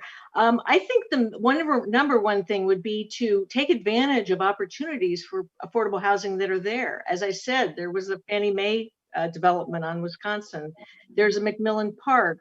There's these new developments down around the Anacostia that we were talking with the Ward 6 Democrats about.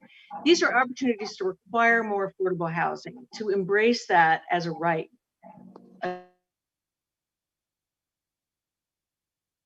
Did we lose Ann? All right, powers that be. Marcus Batchelor. Yeah, no, thanks for that. I think for sure I agree that we underutilize laws like DOPA, the District Opportunity to Purchase Act, and we underutilize programs like TOPA just because we don't provide the access to capital and technical support for tenants to be able to take advantage of that law with fidelity. Mr. Goodwin also mentioned, I think, the predicament that we're in really housing our poorest residents, those folks 30% of the AMI or lower. But I think it's also important to point out that year over year, the district misses its statutory goal to actually produce that deeply affordable housing. So even in the areas where we can invest to house our poorest residents, we're usually spending more money to build luxury single person domiciles that aren't sustainable, family sustaining, or deeply affordable. And then I would say the last thing would have to be our public lands. I agree with Ann that we should require more affordability and that we should build that in to make sure that our communities are more economically diverse and that we're providing truly affordable housing across income levels on these developments and the swath of unit sizes that families need to be able to stay and grow here. Thank you. Will Merrifield. Yeah, the issue with our current policies is that they're all based on incentivizing private developers to fix the problem. So we're giving away our taxpayer dollars and through subsidies, through density enhancements, to allow developers to build more housing that is unaffordable to Washingtonians, to working class Washingtonians.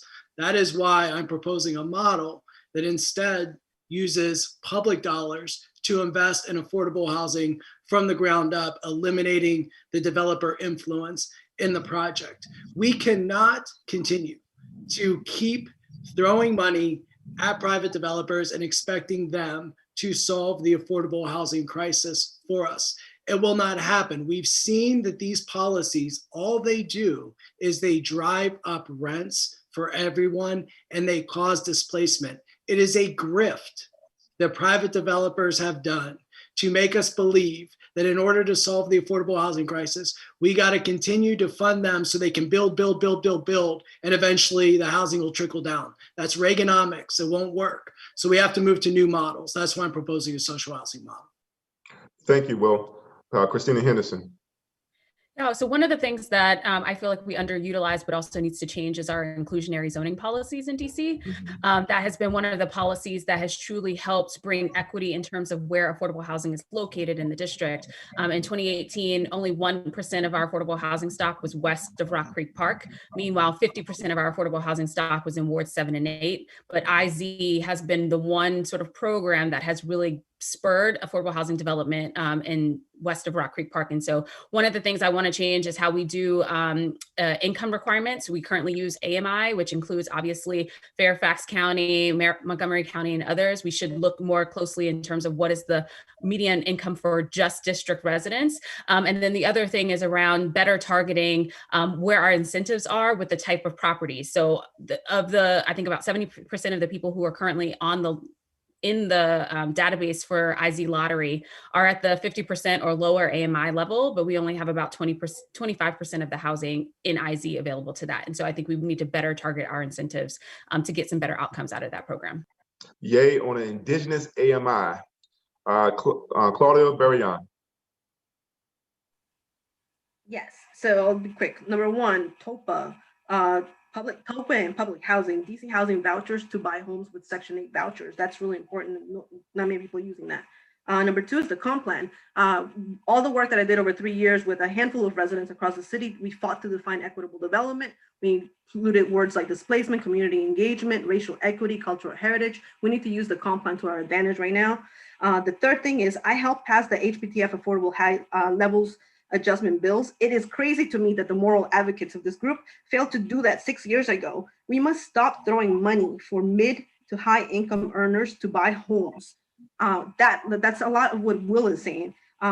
Property tax assessment caps and regulations are ripe to be reformed. Before I left council to run, I was in the middle of opening those doors and fighting those battles to breaking those barriers. We need to stop gentrification and inflation of land values. That is the moral thing to do. And for the comp plan, that's been an issue because we've had to fight people like Ed Lazier in order to be able to include equity and equitable development and community engagement and all of that, because he has been actually helping developers to produce and to co-opt equitable development and equity. Seriously? All right. Seriously? All right. Shots fired. Janae Lewis. So I have the disadvantage of going last here after all the good ideas have been put out there. A couple of things that I would focus on, certainly focusing on inclusionary zoning, expanding that. One thing that Christina didn't mention that I would also include is enforcement of those laws, because right now we actually have some relatively strong laws through inclusionary zoning that aren't enforced, and that could help us as well. I agree that we need to better equip our residents to take advantage of TOPA for all the reasons that I've mentioned before, around cooperative housing and wealth building in communities.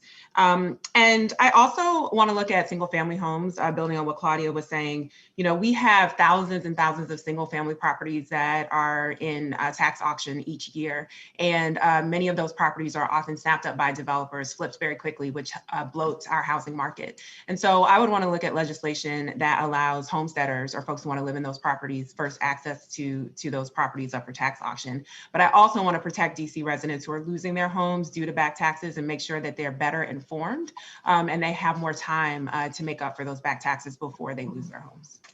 Absolutely. Taxation by representation is unconstitutional and it's tyranny. And we definitely need to have an indigenous AMI. All right, housing is a vital and critical part of health. Without addressing housing, it will undermine the efforts to address the health crisis. Wayne Turnage, I repeat, DC Deputy Mayor for Health and Human Services and the Director of the District of Columbia's Government Healthcare Finance Department. Having said that, we're going to take just a moment for a PSA from our community partner, the Whitman Walker Health. All right, we'll be right back for the conclusion of the DC at-large candidate council housing debate. Stay with us. Hey, what's up, y'all? Hey, I want everybody to participate in the Whitman and Walker's 5K to end HIV, formerly the AIDS Walk in Washington, D.C. on 10/24. If you in your city, you can walk or you run on your own time and your own route, you know? And look, you can donate to walktoendhiv.org all the way up to 12/31/2020. That's New Year's Eve. See, I already know what it is. Let's save a life by walking or running. And you can do it on your own time and your own route. All right? From the Whitman and Walker Clinic right here in Washington, D.C., salute. Let's walk or run.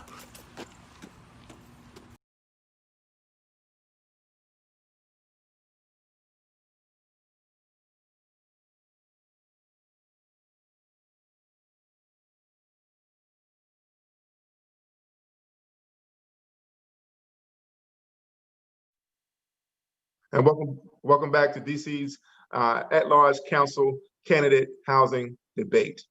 Stephanie Sneed, Executive Director of Fair Budget Coalition. Are you still with us? I'm still here. So the next question we have is about working with Chairman Bonds on the Housing Committee and how you would be able to pour progressive legislation to support housing rights of low-income Washingtonians. So I'm going to kick it to you first, Ed. Great, thanks so much. I mean, when I think about this question, I just think about the fact that I've spent 20 years as an advocate fighting for a moral budget, fighting for legislative and policy changes, and everything I'm proud of having helped accomplish to help DC residents and achieve more equity in the city required me to count to 7. 7 council members is, of course, what's needed to pass any piece of legislation. It's what advocates talk about all the time. And as anyone who's done any advocacy knows, it really is the outsiders, the advocacy members who go around and do that counting of the votes, not so much the council members themselves. So I've been counting to 7, which means I've been figuring out how to build coalitions, not only outside the council, but inside the council as well. And I look forward to working with every single member of the council, including Anita Bonds, if she continues to be the chair of the Housing Committee. What I've tried to do as an advocate is set common goals that I think everybody agrees are important and then work together on them. So I'd love to work with Councilmember Bonds to say, let's end homelessness in the city over the next 4 years, although that's probably not her committee. And let's fully commit to addressing the city's affordable housing needs over the next 10 years, something that I hope she would agree with. And once we agree on that goal, then the details really are what follows to actually fight for the programs and the resources every year to get that done. That's how I'd like to work with her and every other member of the DC Council. Thank you, Ed. Same question, Marcus Goodwin. Thank you. I look forward to working together with Councilmember Bonds. I've testified time and time again before the Housing Committee with ideas that are innovative in helping us advance the shared interests of DC residents. I'd love to see more ways that we can create affordable housing units by creating a separate dedicated fund from allowing advanced or bonus density to projects that will allow us to provide housing for workforce that will keep our teachers, police officers, firefighters, and emergency medical workers in the district.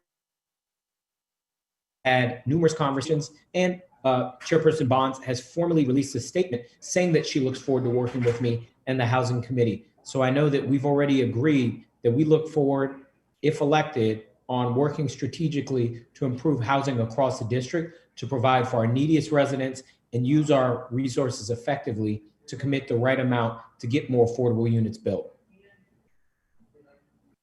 Thanks, Marcus. Kicking the question over to you, Monica. Hi, thanks, Stephanie.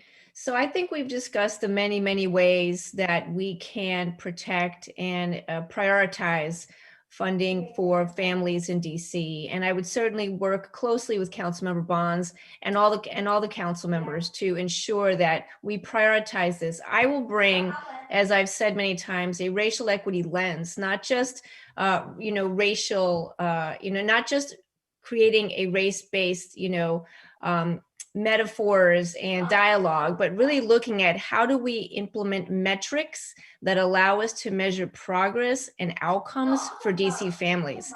And when I was still in my position last year, I led the DC Racial Equity Initiative, where we actually began studying how to deliver on metrics that would improve the lives of Black and Brown families in the city. So I would work closely with Councilmember Bonds to make sure that we don't just put words on paper, but that those words and those laws create outcomes for our families. Thank you, Monica. Kicking it over to you, Chande. Thank you so much. Councilmember Bonds and I have a long-standing relationship. As I've been chair of ANC 6B, I'm also good friends with her son, who works with individuals who are in the DC jail. And so we have a great working relationship over the years. And I think one thing I would really focus on is the plans that we put forth, the policies and the legislation that we put forth have to be realistic. They have to be actionable. They have to be achievable, because otherwise it's the same as what the council's done for a long time.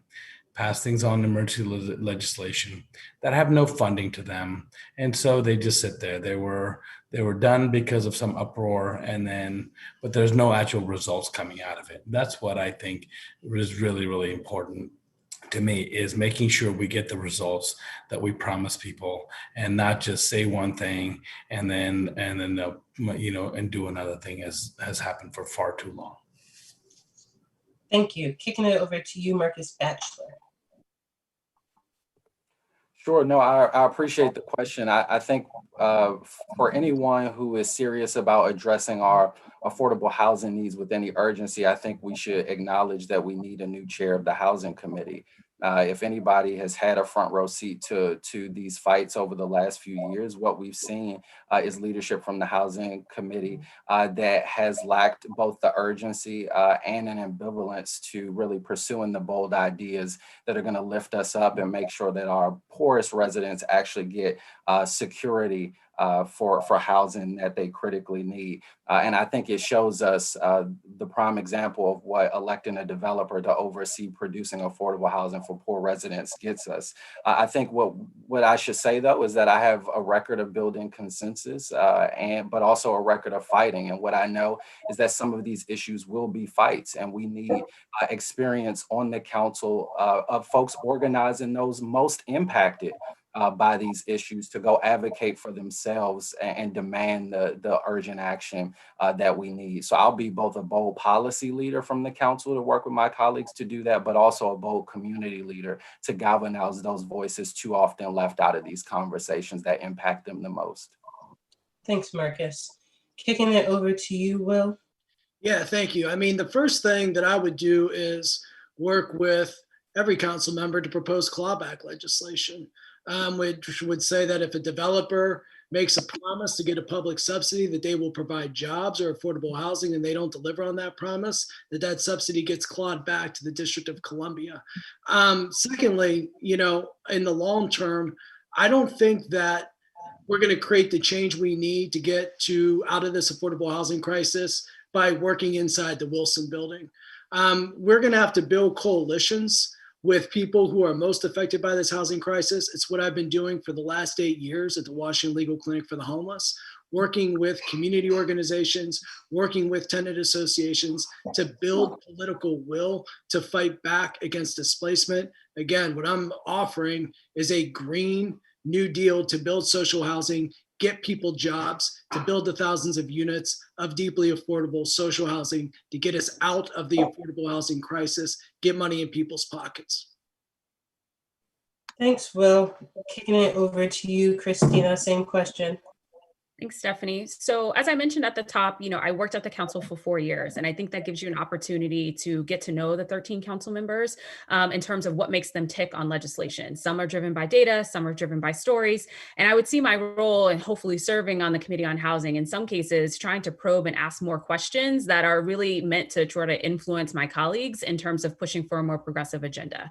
I think oftentimes people don't sort of think about the individual members and yet are just trying to drive home an argument without trying to craft it in terms of getting them on their side.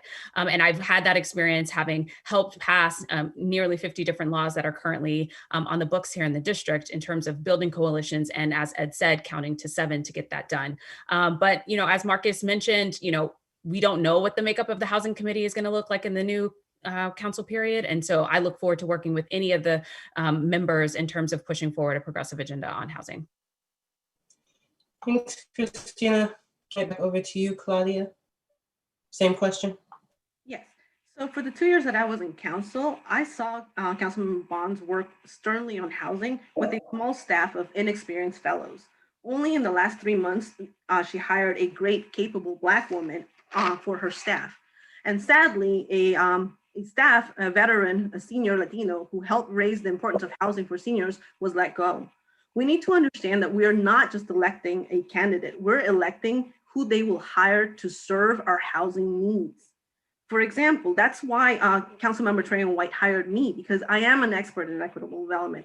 For example, the HPTF levels bill that I mentioned before that we drafted, it became law because Councilmember Bonds pushed for it through the BSA, the budget process. That is collaborative work, but we need to understand that we're not just voting for one of us, we're voting for our decisions on who we'll hire and who will be there to serve our constituents, especially in housing needs. So we need to consider that when you guys are voting. Please consider what decisions we're going to make in hiring. Thanks, Claudia. Kicking it back to you to this round, Janae. Yes. Same question. Thank you. So regardless of whether it's Councilmember Bonds or anyone else chairing the Housing Committee, I would focus on 3 things. 1 is money. 2 is the power and the will of DC voters, and 3 is information. Because we need to be clear about the influence of money in our political system, which is why the public financing system is so important to us right now. If we as council members cannot identify income sources and revenue sources for the great ideas that we have, it's going to be very difficult to get them passed. And when we talk about counting to 7, often what that means is compromising some of our values or compromising some of what's important to the people. So I would do things like finding philanthropic dollars to help with the startup costs of community land trusts. I would make sure that I am lifting up the demands of well-organized groups like the DC Tenants Union, and I would push to maintain greater access to testifying on the council like we've seen this summer via Zoom. We've had tens of thousands of people testify in ways that we haven't seen before, and we can make that permanent. And then finally, I would make sure that my team shared the best practices and the best information, not only with other council members, but also with voters, so that all of this working together in an ecosystem can move the legislation we need to keep our city affordable and a home. All right. Stephanie, I'm sorry, we got to chime in because we are out of time. We're going to have to wrap it up. If we can look at the next question and give it a thought and frame it as a closing statement. I'll give you a moment to do that. And I'll take a round to go for closing statements from all the panelists. This would be restricted to 30 seconds because we're really over time, and I'm sorry. So we take it back to the top of the ticket. Ed, 30 seconds, closing statement. Yeah, thank you everyone for being here today. Really appreciate the opportunity to talk to you. I have been focused on issues of affordable housing for my entire public policy career, and it was the first eye-opening thing for me to realize that we have a broken economy where people can work full-time year-round and still not afford the basic necessities of life, including housing. And that's just flat out wrong. And we need to build a fair, more equitable economy that actually works for people, not for landlords and corporations. And that's why we just need to make sure that we make affordable housing a human right. And that's what I'm committed to doing. Thank you. Marcus Goodwin, 30 seconds. Thank you. I'm dedicated to building a stronger, more equitable economy where every district resident has the opportunities they need to succeed. My experience, both personal and professional, in understanding housing and working collaboratively with Chairperson Bonds on housing policy in the city makes me uniquely qualified to be the next at-large member. I hope you'll follow me at Goodwin for DC. That's my website and my social media, GOODWINFORDC. Thank you. Have a great day. Thank you. Monica. Thank you so much for this wonderful forum. I believe this election is truly about saving lives and protecting families.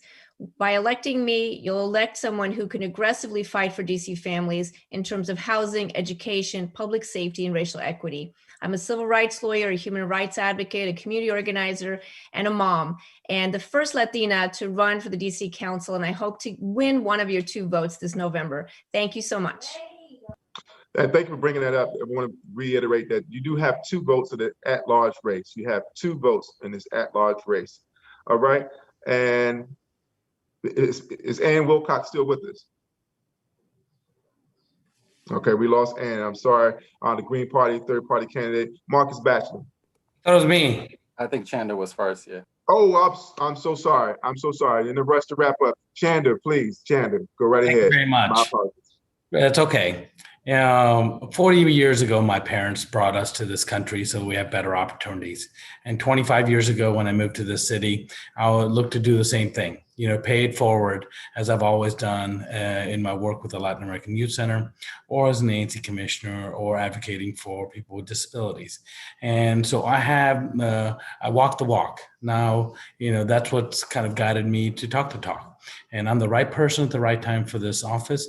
I encourage you to go check out my website at chander2020.com, which is right over here. And feel free to call me directly if you have specific questions, 202-546-2609. You'll have it now, and you'll have it as a council member, so you can always reach me whenever you want. Thank you very much. All right, gave his number to thousands of people. All right, Marcus Batchelor.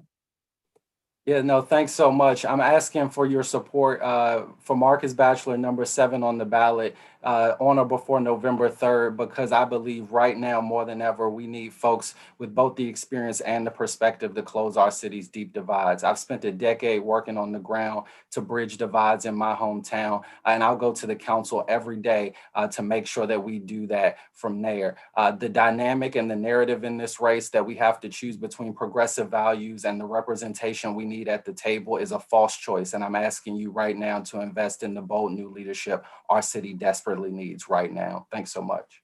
Thank you. Will Merrifield. Yeah, I've been on the front lines of this affordable housing crisis for the last 8 years at the Washington Legal Clinic for the Homeless. I'm not only offering a critique of the current situation, but I'm offering a solution based in a social housing model to anchor that solution. I'm easy to find on the ballot. I'm the last one. Drew the short straw on that one. So if you're voting in person, you might have to scroll through a couple computer screens to get to my name. If you have your mail-in ballot, I'm easy to find. I'm the last one. You can learn more about my policy at willfordc.com. That's willfordc.com. And thanks for having me today. Thank you. Christina Henderson. Great. Well, thank you so much for having me today. I'm asking for your vote. If you're looking for a candidate who has a common sense approach to policymaking, who embraces collaboration and working with stakeholders and has an abiding commitment to equity, then I'm your girl.